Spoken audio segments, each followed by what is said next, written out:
What's going on, guys? This season they've released the Rampage weapon, and I've been testing the Strikepack with a 3x on the Rampage. I noticed that it's pretty effective. It's probably one of the most broken things about the Strikepack right now. Historically, I thought that the Strikepack really doesn't make much of a difference. It's not going to make you a better player. But with the 3x, this is the first time I felt like the Strikepack actually gives you an unfair advantage.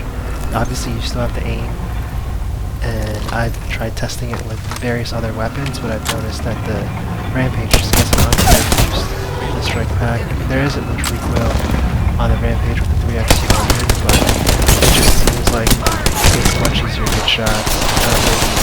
Partially due to the aim assist feature that gets boosted with the Strikepack. I'm not sure. Either way, having very little recoil makes a big difference in games I've been playing recently.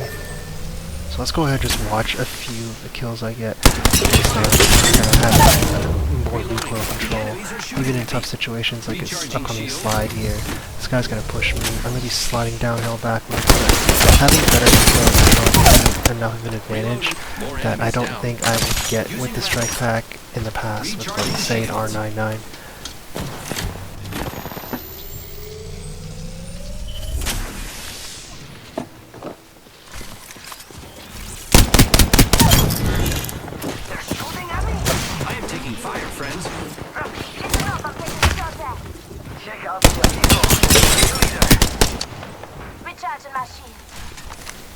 So it's been about 8 months since my initial video on how to tell if someone's using a Strikepack, and EA and Respawn really haven't addressed the issue at all.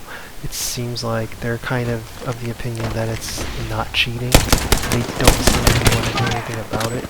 And at first, I thought that the Strikepack was and yes, it gets rid of recoil to some extent, but you still need to have good tracking, good aim.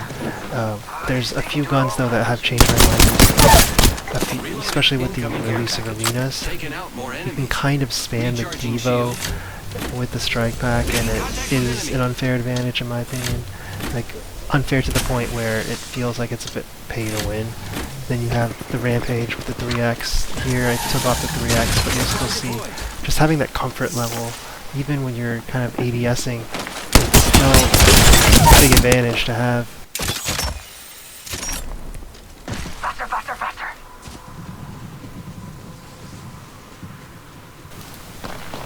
Thing you'll notice is that most of my footage with the 3x, I purposely choose not to charge it up with the thermite. It seems like the recoil control with the Strikepack is kind of on the default version of the Rampage. So if you do boost it with the thermite, I think the first 10-15 shots are recoilless, but if you charge it up and you just kind of hold down the clip the whole time, you are going to experience a little bit more lag. Taken down. 40 arc star out. Drag out.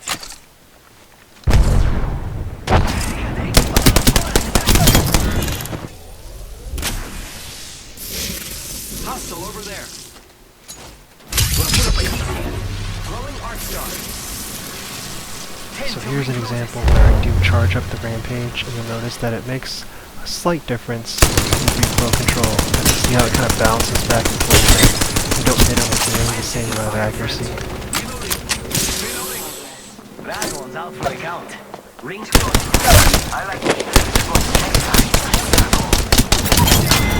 So since EA really hasn't come out and imposed any consequences on people using Strikepacks, I feel like if you do want a small advantage, particularly in this video, we talk about how strong the Rampage is.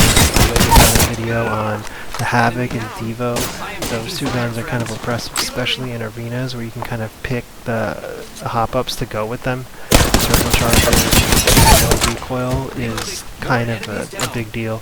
But that's just my personal opinion on Strikepacks in Season 10.